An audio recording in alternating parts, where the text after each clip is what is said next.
মানে আমার তো কষ্ট লাগছে, আর সেই সাথে আবার বাড়ি আলি ছবিগুলো দেখি বুঝছি। দেখো তুমি কিভাবে আটকে গেলে, তোমাকে বাদ দিয়ে ওরা ঘুরছে, তোমার কথা একবার তো ভুললো না।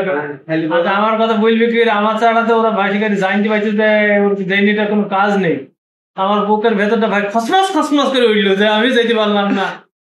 এই লুটি পোড়া বেচতে গিয়ে ধরা খারাপ রে ভাই। আর আমাদের সাইফুল ভাই মনে করেন যে নিজে সাইফুল ভাইকে সাজেকে নিজে নি বলি, সাইফুল ভাই একেবারে দিল কোয়েল যা ছিল পুরো ফাটি যাচ্ছিল, প্রকাশ করিনি, বলছে গাড়িতে এখন নামলে বিরিয়ানি খাওয়াবো, বুঝছেন? এরাম কাহিনী বন্ধু করি যে মানে নামার অপশন নেই, এই জন্য বিরিয়ানি খেতে চাইছে। মানে কত কত রকম।